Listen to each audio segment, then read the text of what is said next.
Welcome dear रॉकर्ट्स, कैसे हैं आप सभी। आज की मूवी में लगभग 500 साल पुराना युद्ध दिखाया जाता है, जहां दो गुटों के बीच युद्ध चल रहा है। एक तरफ है येलो ड्रेस वाला गुट, तो दूसरी ओर है रेड ड्रेस वाला गुट। रेड ड्रेस वाले येलो ड्रेस वालों को पूरी तरह हरा रहे होते हैं। तभी पहाड़ पर बैठा एक पुजारी थोड़ी सी विभूति उठाकर कुंड में फेंक देता है, तो येलो ड्रेस वाले सारे ज़ॉम्बी की तरह बन जाते हैं और सभी को काटने दौड़ते हैं। तब रेड ड्रेस वालों का जनरल, जिसका नाम है डोंजू, वो एक बड़ी सी तलवार से सब पर हमला करने लगता है, लेकिन उसे भी ज़ॉम्बी पकड़ लेते हैं। पहाड़ की चोटी से इस युद्ध को देख रहे हैं तीन भाई। वो अपने प्रदेश को बचाने का फैसला करते हैं और सोल्जर्स के बीच घुसकर अपने अजीबोगरीब वेपन से बड़ी तादाद में सोल्जर्स को मार गिराते हैं। डोंजू चौंक जाता है कि ये लोग कौन हैं जो गिनती में तो सिर्फ 3 हैं, लेकिन इतना विध्वंस मचा रहे हैं। तीनों भाई सारे ज़ॉम्बीज़ को मार गिराते हैं और पुजारी का भी खात्मा करके डोंजू की जान बचाने में सफल हो जाते हैं। पर डोंजू नहीं जानता कि इन्हीं 3 भाइयों की वजह से आगे जाकर उसकी जान को खतरा होने वाला है। तो आगे क्या हुआ और ये तीनों भाई कौन हैं, ये सब कुछ जानेंगे विस्तार से इस मूवी में, जिसका नाम है डायनेस्टी वॉरियर्स। आप वीडियो को एंड तक देखिए, सब्सक्राइब कर दीजिए। मूवी की शुरुआत में हमें इन 3 भाइयों की बैक स्टोरी दिखाई जाती है। धरती पर 100 साल पहले एक बार ऐसे लोग जन्म लेते हैं जो स्वर्ग और नर्क की शक्तियों को अपने शरीर में समाकर पैदाइशी वीर बनते हैं। हर लड़ाई के अंत में उनकी शक्तियां कई गुना बढ़ जाती हैं। ऐसे ही 3 वीर थे ये भाई, जिन्हें डायनेस्टी वॉरियर्स कहा जाता है, जो अपार शक्ति के हकदार हैं। ये है सबसे बड़ा भाई लुइस, ये उससे छोटा भाई वेंग और ये है सबसे छोटा रे। युद्ध में ये तीनों येलो ड्रेस वाली सेना को जिस शातिरी से मार गिराते हैं ना, उसको देखकर डोंजो तो दंग रह जाता है। वो पूछता है कि तुम तीनों किस सेना के आदमी हो, बताओ। तीनों कहते हैं कि हम किसी सेना के नहीं है, हम सिर्फ अपने राज्य के लिए लड़ रहे हैं। ये सब कुछ सुनकर डोंजो एक शब्द भी नहीं कहता और वहाँ से चला जाता है। अब ये लोग चिढ़ जाते हैं कि हमने तो इसकी जान बचाई और ये शुक्रिया तक नहीं बोल रहा। खैर, वो दूसरी दिशा में जाने लगते हैं। दूसरी ओर डोंजो जब अपने राज्य वापस आता है तो राजा की मौत की वजह से अब उसके बेटे यानी राजकुमार को राजगद्दी पर बिठाया जाता है। लेकिन डोंजो इस छोटे लड़के के सामने सर नहीं झुकाना चाहता और उसे गद्दी से हटाकर अपने बेटे को राजगद्दी पर बैठा देता है। मंत्रीगण भी कुछ कह नहीं पाते और जो लोग सवाल उठाते भी हैं उन्हें डोंजो मौत दे देता है। लेकिन इस अन्याय को देखती हुई 2 आंखें दिखाई देती हैं जो कि सेनापति यॉन की हैं। गुस्से में वो अपनी मुट्ठी कसता है, लेकिन दरबार में वो कुछ कह नहीं पाता। उसी शाम डोंजो खुशी के मारे सबको दावत देता है, लेकिन वहाँ पर सभी बहुत परेशान होते हैं कि पहले तो राजा मर गया और डोंजो ने राजकुमार का हक उससे छीन लिया और अपने बेटे को राजा बना दिया। सभी कहते हैं कि उसने रानी के साथ भी बहुत बुरा किया और हम है कि यहाँ पर दावत का मजा ले रहे हैं। अचानक युवान ठहाका मारकर हंस पड़ता है और कहता है, तुम सब एक नंबर के कायर हो। लेकिन दोस्तों, सबसे सीनियर मंत्री कहता है कि तुम महज एक सेनापति हो, भरी सभा में हम सबका अपमान करना ठीक नहीं है। युवान गुस्से में टेबल को उलटकर कह देता है कि महज सेनापति? सेनापति कौन होता है क्या आप जानते हैं? यहाँ बैठे मंत्रियों से कई ज्यादा वीर और काबिल होता है सेनापति। इस देश को डोंजो नाम के सांप ने जकड़ के रखा हुआ है और मैं उससे अपने देश को आजाद करके रहूंगा। ये शपथ लेकर वो बाहर चला जाता है। राज्य के दूसरे कोने में डोंजो के आदमी जाते हैं। उनका लीडर लुइस को देखकर पूछता है कि तुम तो इस प्रांत के नहीं लगते, सच बताओ कहाँ से आए हो? लुइस कहता है कि मैं राजकुमार जिंग के वंश का हूँ। पर लीडर विश्वास ही नहीं करता और लुइस को मारने लगता है। पर उस गांव के लोग लीडर को पकड़कर पेट से बांध देते हैं कि तुम्हारी हिम्मत कैसे हुई इस भले आदमी पर हाथ उठाने की। तीनों भाई मिलकर उसे कोड़े मारते हैं और जनता भी इन भाइयों को ही सपोर्ट करती है। तभी डोंजो के सोल्जर्स वहां पर आ पहुंचते हैं और जनता डर के मारे भाग जाती है। अब रे एक सोल्जर का सर काटने वाला होता है, लेकिन लुइस उसको रोकते हुए कहता है कि ये सरकारी लोग हैं, इनका कत्ल करना ठीक नहीं होगा। इसलिए दोस्तों वो किसी सोल्जर की जान नहीं लेते, लेकिन उनकी खूब धुलाई जरूर करते हैं और तीनों गाँव छोड़कर भाग जाते हैं। वेंग अपना भाला एक बार घुमाता है और सोल्जर्स कई मीटर दूर जाकर गिरते हैं। मौका पाकर वो वहां से भाग जाते हैं, लेकिन सोल्जर्स उनका पीछा नहीं छोड़ते। तब वेंग जोर से जमीन पर भाला गाड़ता है और धरती फट जाती है और रेड सोल्जर्स बीच में फंस जाते हैं। जैसे तैसे तीनों उस गांव से बच निकलते हैं। बहुत दूर सफर करने के बाद उन्हें पता चलता है कि हीरोज पीक नाम के पहाड़ पर सेनापतियों ने मिलकर एक विरोधी दल बनाया है। ये लोग भी उसी दल के साथ जुड़ने का फैसला करते हैं। अब रास्ते में उनको एक जंगल से गुजरना होता है, लेकिन उन्हें लगता है कि जैसे वो बार बार एक ही जगह पर लौट रहे हैं। अचानक अंधेरा छाने लगता है और वो जगह चमकती हुई गुफा की तरह नजर आती है। सामने सीढ़ियां होती है जहाँ से एक औरत उतर कर आती है। वो लुइस से कहती है, मैं जानती हूँ तुम राजकुमार जिंग के वंशज हो और ये तुम्हारा भाई वेंग और रे है। वैसे इस जगह का नाम है सोर्ड कासल और मैं बहुत ही शक्तिशाली अस्त्र शस्त्र बनाती हूँ। 1000 साल पुराने खून की टिकिया से बने इन शस्त्रों का कोई जितना प्रयोग करे उतना उनकी शक्ति बढ़ जाती है। ये शस्त्र सिर्फ उन्हीं को दिया जाता है जिन्हें नक्षत्र यहाँ तक लेकर आते हैं और तुम्हें भी इसी मकसद से शायद यहाँ पर लाया गया है। वैसे तुम लोग कहाँ जा रहे थे? वो बताते हैं कि हम हीरोज पीक जा रहे हैं। वहाँ 18 सेनापतियों का एक गुट है जो डोंजो के खिलाफ विरोध करने के लिए अपनी सेना तैयार कर रहे हैं। हम भी उसी सेना में शामिल होने के लिए जा रहे हैं। डोंजो ने एक बहुत ही शक्तिशाली सोल्जर जिसका नाम है लोबो उसे अपना सेनापति बना लिया है, जिसका हम अकेला सामना नहीं कर सकते, इसीलिए हम उस विरोधी दल में शामिल होना चाहते हैं। अब दोस्तों, लोबो का नाम सुनते ही वो औरत चौंक जाती है और कहती है कि वो इंसान के रूप में एक मॉन्स्टर है। आज तक जो उसके हाथ लगा वो कभी जिंदा नहीं बच पाया। वो अपने दुश्मन का सर काट कर ही छोड़ता है। एक बार तारे उसे भी यहाँ पर मेरे पास लेकर आ गए थे और मैंने उसको एक स्पेशल तरह की कुल्हाड़ी दी थी, लेकिन उसने उस कुल्हाड़ी से अपने पिता की जान ले ली। ताज्जुब की बात है कि जब बचपन में लोबो सड़कों पर लावारिस भटकता रहा तो उस आदमी ने, जो कि उस इलाके का जमींदार था, उसने लोबो को अपने बेटे की तरह पाला था। और डोंजो का एक दुश्मन था, वो था सैम। और जब लोबो ने सैम को मार दिया तो डोंजो ने लोबो को अपना सेनापति बना लिया। अब लुइस पूछता है, क्या आपको सेनापति युआन के बारे में कुछ पता है? मार्शल आर्ट्स की दुनिया में शायद ही कोई ऐसा होगा जो युआन को नहीं जानता। यहाँ दिखाते हैं कि दावत से उठकर जाने के बाद राजमहल में क्या हुआ। युआन ने फैसला कर लिया था कि वो डोंजो को मार डालेगा। उस रात सीनियर मंत्री युआन से मिलने आया और उसने कहा कि डोंजो को मारने में मैं तुम्हारी मदद करूंगा। फिर युआन डोंजो के आलीशान कमरे में गया। वहाँ डोंजो की रखवाली कर रहा था वही खतरनाक मॉन्स्टर लोबो। असल में युआन डोंजो को नई नई कविताएं लिखकर सुनाया करता था जो डोंजो को बहुत पसंद थी। इसलिए वो खुश होकर लोबो से कहता है कि तुम अस्तबल में जाकर युआन के लिए सबसे अच्छा घोड़ा लेकर आ जाओ। युआन की कविता के लिए मेरा तोहफा होगा ये। जैसे दोस्तों लोबो वहाँ से निकलता है, युआन डोंजो को मारने के लिए तैयार हो जाता है। पेट भर खाने के बाद डोंजो खराटे भर रहा होता है और युआन अपना चाकू निकालता है जो कि उस सीनियर मंत्री ने दिया था और कहा था ये बड़े से बड़े पत्थर को भी मलाई की तरह काट सकता है। पर जब युआन चाकू उठाता है तो उस पर सूरज की रोशनी पड़कर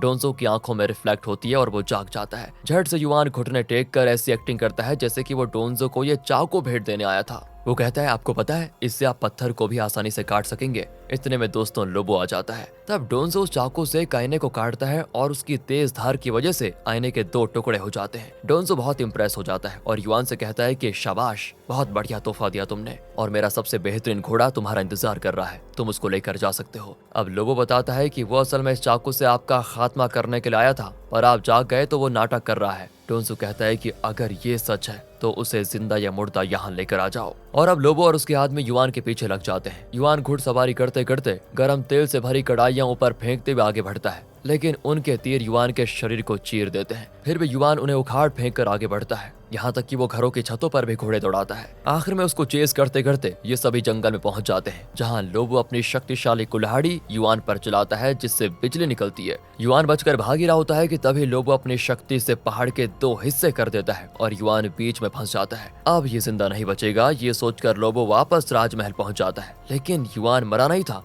बल्कि कई किलोमीटर दूर एक नदी के पास पड़ा होता है। उस गांव के लोग उसको ले जाकर उसकी चिकित्सा करने लगते हैं, लेकिन युआन की लाश को देखे बिना डोंजो मानने को तैयार ही नहीं होता कि वो मर चुका है। इसलिए पूरे राज्य में पोस्टर्स लगते हैं कि जो भी युआन को जिंदा या मुर्दा लेकर आएगा उसे 1000 सोने के सिक्के दिए जाएंगे। जिस गांव के लोगों ने युआन को बचाया था, उन्हीं में से कुछ लोग सोने के सिक्कों के खातिर युआन के बारे में डोंजो को बता देते हैं। तब उस प्रांत का राज्यपाल युआन को पकड़ कर लेकर जाता है और जेल में बंद कर देता है। वो कहता है कि कल मैं तुम्हारा सर काट कर डोंजो के पास लेकर जाऊंगा और सोने के सिक्के भी ले लूंगा उससे। अगले दिन की बात है कि वो युआन को डोंजो के पास ले जाने के लिए तैयार होता है, लेकिन जाने से पहले वो युआन से एक बात पूछता है कि तुम तो डोंजो के सेनापति थे ना, उतनी अच्छी पदवी छोड़कर तुम विरोध में क्यों उतर आए? युआन कहता है, एक सेनापति का धर्म है अपने देश और देश की जनता की रक्षा करना, और यही मैं करता रहूंगा, फिर चाहे मेरी जान ही क्यों ना चले जाए। या तो डोंजो को मैं अपने हाथों से खत्म करूंगा या फिर उस कोशिश में अपनी जान दे दूंगा। कुछ भी हो लेकिन करूंगा जरूर। उसकी दिलेरी और अपने देश की जनता के प्रति उसकी श्रद्धा देखकर राज्यपाल अपना इरादा बदल लेता है और उसके साथ मिलकर जनरल डोंजो को जान से मारने का फैसला कर लेता है। दोनों इसी मकसद के लिए राजधानी की ओर निकलते हैं। गांव से दूर वो युआन के चाचा के घर पर रुकते हैं। चाचा युआन और राज्यपाल को अपने परिवार से मिलवाते हैं और बहुत गर्व के साथ कहते हैं कि ये मेरे बड़े भाई का बेटा है और ये डोंजो की तानाशाही से इस देश को आजाद करवाने वाला है। ये सुनकर उनके परिवार वालों का रवैया ही बदल जाता है, लेकिन चाचा कहते हैं कि आप दोनों आराम करो, मैं पास के गांव से बेहतरीन वाइन लेकर आता हूँ। कहकर वो निकल जाते हैं। यहाँ युआन और राज्यपाल थकान के मारे सो जाते हैं। अचानक कोई आवाज को सुनकर युआन उठ जाता है। वो देखता है कि चाचा के परिवार वाले चाकुओं को तेज कर रहे होते हैं। वो आपस में बात कर रहे होते हैं कि धीरे करो, कहीं वो दोनों जाग न जाए। और अब युआन को शक हो जाता है कि ये लोग तो हमको मारने वाले हैं। वो दरवाजा खोलने की कोशिश करता है लेकिन वो बाहर से बंद होता है और वो समझ जाता है कि ये लोग हमारा सर काटने वाले हैं। वो दरवाजा तोड़कर बाहर निकलता है और चाचा के पूरे परिवार को खत्म करके वहां से निकलने वाला होता है, लेकिन तब उसे सुअरों की आवाज आती है। असल में चाचा का परिवार सुअर पालता है और सुअरों को काट कर वो इनके लिए दावत तैयार करने वाले थे,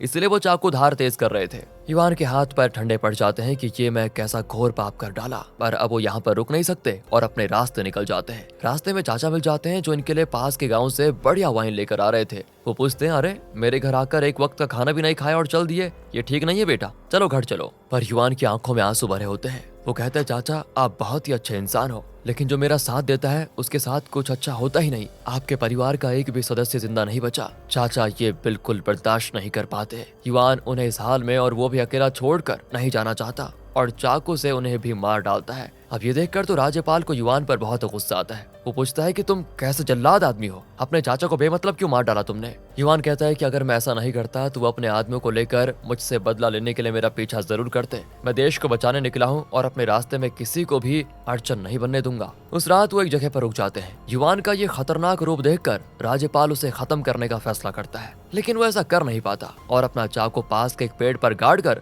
वहां से चला जाता है। अगली सुबह युआन देखता है कि राज्यपाल तो जा चुका है, लेकिन युआन अपने इरादे का पक्का था और वो डोंजू को खत्म करने के लिए अकेला ही निकल पड़ता है। अब जंगल में वो उस टिमटिमाती हुई जादुई गुफा के पास पहुंचता है जहां पहली बार उसकी मुलाकात इस औरत से हुई थी जिसने युआन को 100 साल पुरानी तलवार दी, जिसकी शक्तियों का कोई मुकाबला नहीं कर सकता। उस तलवार को लेकर युआन अपने पिता के शहर गया और कहा कि मुझे डोंजू की सेना से लड़ने के लिए अपनी सेना चाहिए, आप इंतजाम कीजिए। और उसके पिता ने कह दिया कि डोंजू की सेना से टक्कर लेना आसान नहीं है, मैं तुम्हारी मदद बिल्कुल नहीं कर पाऊंगा। पर युआन निराश नहीं हुआ और उसने राज्य में हर तरफ पोस्टर लगा दिए कि डोंजू की तानाशाही के खिलाफ जो मेरे साथ खड़ा होना चाहता है आ जाइए। देश के कई जवान जो खुद डोंजू से छुटकारा पाना चाहते थे वो युआन को अपना नेता मानकर उसके साथ मिलकर लड़ने को तैयार हुए। ये सब कुछ इन तीनों भाइयों को बताकर वो औरत कहती है कि यहाँ जो भी आता है उसे एक खास शस्त्र मिलता है, उस पर जितना खून लगे उतनी उसकी शक्ति भी बढ़ जाती है, तुम्हें भी मैं वैसे ही खास शस्त्र दूंगी। अचानक तीनों आंखें खोलते हैं और लगता है कोई सपना देख रहे थे, लेकिन इनके सामने 3 अजीब दिखने वाले शस्त्र होते हैं और वो समझ जाते हैं कि जो हुआ सच था, सपना नहीं था। अपने अपने शस्त्र लेकर वो डोंजू को खत्म करने का शपथ लेकर हीरोज पीक की ओर निकल पड़ते हैं। दूसरी ओर राज्य भर में युआन के पोस्टर्स देखकर 18 छोटे प्रांतों के राज्यपाल अपनी अपनी सेनाओं को लेकर युआन को समर्थन देने निकल चुके थे। सभी लोग हीरोज पीक पर मिलते हैं और वहां पर अपना शिविर बना लेते हैं। उसी शाम में तीनों भाई भी हीरोज पीक पहुंच जाते हैं, लेकिन वहां के द्वारपाल उन्हें अंदर नहीं जाने देते क्योंकि यहाँ लोग बड़ी बड़ी सेना लेकर आ रहे हैं, लेकिन ये लोग तो सिर्फ 3 भाई हैं। पर तब युआन द्वार पे आ जाता है और कहता है उनको अंदर आने दो। उसी शाम को हीरोज पीक के किले में 18 राज्यपालों की मीटिंग होती है और वो बातचीत करते हैं कि डोंजू और उसकी सेना पर किस तरह से हमला किया जाए। हर राज्यपाल अपनी अपनी सेना की संख्या बताता है। उसमें से सबसे ज्यादा सोल्जर्स लेकर आया था ये राज्यपाल जिसका नाम है टैंग। इसके कुल 40,000 सोल्जर्स होते हैं, इसीलिए इस विरोधी दल का सरदार भी उसे बनाया जाता है। इन सभी सेना को मिलाकर इनके पास 1.5 लाख सोल्जर्स हो जाते हैं। ये सब कुछ दोस्तों डोंजू को भी पता चल जाता है और वो लोगों को 2 लाख सोल्जर्स के साथ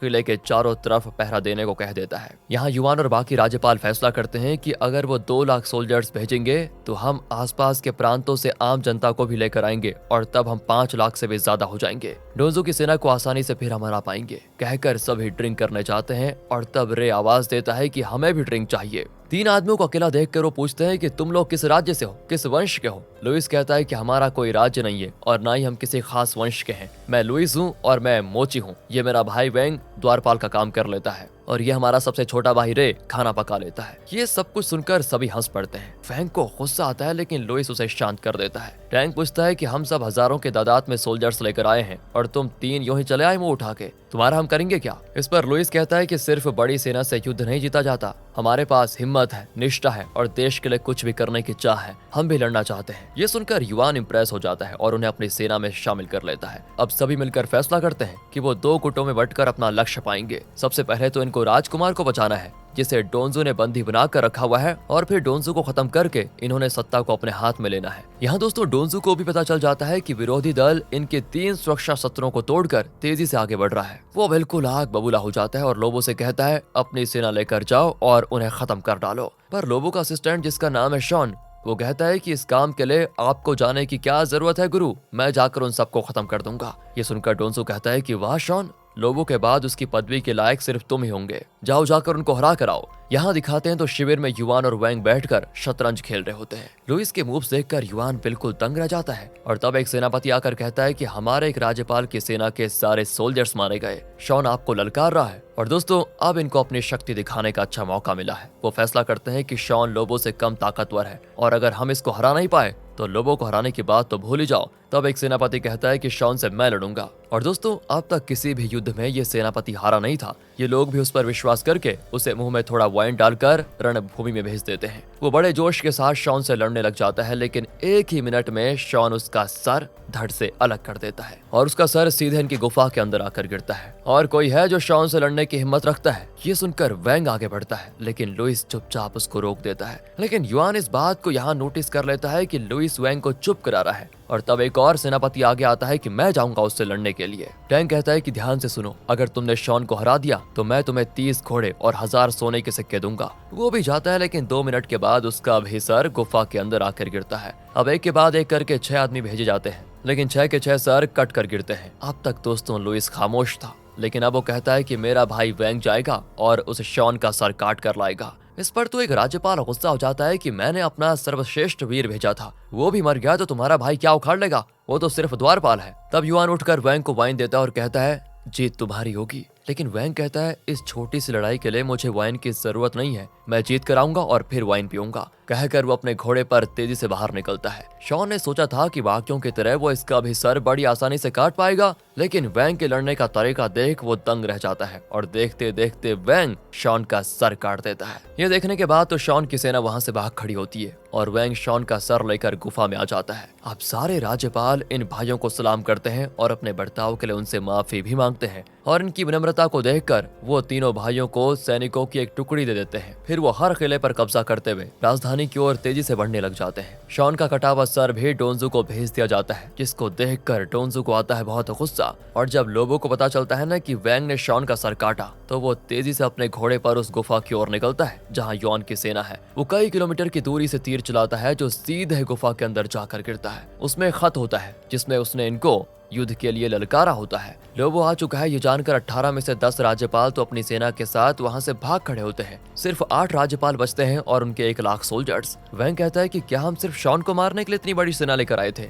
अगर अभी भी हिम्मत हार गए तो भविष्य में ये लोग हमारे इतिहास पर हंसेंगे कि कैसे कायर लोग रहते थे यहाँ। हमें डट कर लोगों का सामना करना होगा। लेकिन इसी बीच कायर डोंजू एक और प्लान बना लेता है कि अगर राजधानी यहाँ होगी तभी तो ये लोग हमला करेंगे। मैं तो राजधानी को दिल्ली से कन्याकुमारी शिफ्ट कर दूंगा, तब देखता हूँ कि वो मुझे कैसे मारते हैं। मतलब कुछ इस तरह की होती है दोस्तों उसकी सोच। आप कहोगे कि दिल्ली कन्याकुमारी क्या हो गया, पर लोबो युआन की सेना के इंतजार में वहां डट कर खड़ा रहता है। पीने का पानी खत्म हो जाता है तो वो एक झील में पानी लेने जाता है। वहाँ एक लड़की खुदकुशी करने के इरादे से पानी में जाने लगती है। लोबो उसको बचा लेता है और पूछता है ये कायरो वाला फैसला क्यों किया तुमने? वो कहती है कि मेरे पिता मेरी शादी करवाना चाहते हैं, लेकिन मुझे वो दूल्हा बिल्कुल अच्छा नहीं लगता, उसके साथ जीने से तो मुझे मर जाना बेहतर लगा। लोबो पूछता है कि मुझसे शादी करोगी? वो कहती है करूंगी, और दोनों का रोमांस होता है शुरू। यहाँ युआन की सेना प्लान करती है कि लुइस और उसके भाई लोबो की सेना के साथ लड़ेंगे और इसी बीच ये लोग दूसरी तरफ जाकर राजधानी पर हमला करके उस राजकुमार को छुड़ा लेंगे। तीनों भाई अपनी सेनाएं लेकर लोबो से लड़ने जाते हैं। वो किले की दीवार के इस तरफ खड़े होते हैं। उनके और लोबो की सेना के बीच सिर्फ एक लकड़ी का पुल है। लोबो तो चुपचाप अपनी शक्तियों को फोकस कर रहा होता है और तेज हवा चलना शुरू होती है।